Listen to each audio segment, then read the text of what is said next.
Olá, meu nome é Eduardo César Carvalho. Esse é um trabalho para a disciplina de Engenharia de Software. O objetivo desse trabalho é a gente ver como que a responsabilidade no desenvolvimento de um sistema pode causar perdas monetárias, até mesmo de vidas humanas. Bom, esses aqui são os incidentes que a gente vai tratar. O primeiro deles foi um erro no Terak 25. O segundo foi um bug em uma aeronave da Boeing. O terceiro foi um erro em um software de trading da Knight Capital. O quarto foi um problema no TSB Bank. O quinto, um erro no Pentium. E o sexto, a queda da rede de telefonia da AT&T. Bom, o Terak 25 ele era uma máquina de radioterapia controlada por computadores. E o erro que tinha nele é que ele emitia mais radiação do que era necessário para fazer o tratamento.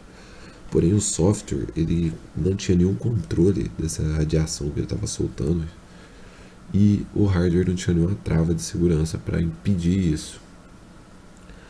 E esse projeto tinha diversos problemas, como, por exemplo, ele não tinha uma documentação adequada para os operadores, então, de repente, aparecia um código de erro e o pessoal que estava operando não sabia do que se tratava aquele erro. Então, por diversos erros aí nesse projeto bem controverso, acabou acarretando em pelo menos 6 mortes. O próximo foi um bug em uma aeronave da Boeing, a 737 MAX. Essa aeronave tinha um software de controle de voo para fazer ajustes ali durante o voo, né? Então, esse software ele pegava os dados de dois sensores. Em tese seriam dois, porém na prática ele só pegava de um. Tinham dois sensores instalados, mas ele só pegava de um sensor. E justamente esse sensor que ele pegava, esse sensor estava mal calibrado. Então o software pegava os dados dele e tomava as decisões, porém não eram as decisões esperadas. Então ele fazia correções que não eram para ser feitas, acabava que derrubou o avião aí, né, em duas ocasiões.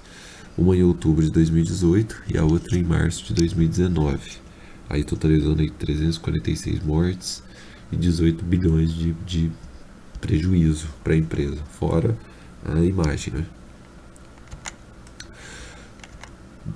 Opa, o próximo aqui foi um erro num software de trading da Knight Capital. A Knight Capital criou um software para ficar fazendo compra e venda de ativos na bolsa de valores. Porém, eles só deram para o time de desenvolvimento um mês para desenvolver esse software. Então, imagina aí a quantidade de regras ali, estratégias aí de compra e venda que não tem. E o pessoal só teve um mês para implementar isso, testar e já colocar em produção. E esse sistema que eles desenvolveram tinha um modo que emulava, digamos assim, a volatilidade do mercado para poder testar essas estratégias. Porém, quando ele foi colocado em produção, esse módulo foi junto, mas as compras e vendas eram reais. Então ele estava processando dados que não eram os verdadeiros, não eram os dados do mercado financeiro, porém as compras e vendas eram verdadeiras. Então aí teve um prejuízo de 440 milhões de dólares em apenas 45 minutos que esse software ficou no ar, ficou funcionando. O próximo aqui foi um problema na TSB Bank, um, um banco aí, né, desse sistema de internet bank lá do Reino Unido. A empresa falou que faria uma atualização no software e que as contas ficariam fora do ar aí por um final de semana. Porém, ele ficou fora do ar de agosto até o final de junho. Não tem muitos detalhes assim sobre como, o que ocorreu tecnicamente. Só se sabe que foi uma atualização de software e que as contas foram bloqueadas. E o total de perdas ainda foi 336 milhões de pounds. Depois aqui foi um erro a Intel no Pentium. Esse foi um erro na operação de números com ponto flutuante. A Intel tinha conhecimento desse bug, que era um bug numa tabela que o firmware lá do processador iria consultar para poder acelerar essas operações com números de ponto flutuante. Porém, a Intel lançou mesmo assim, falando que esse erro só ia acontecer uma vez a cada 27 mil anos. Porém, os pesquisadores foram checar isso e viram que não, acontecia uma vez a cada 23 dias.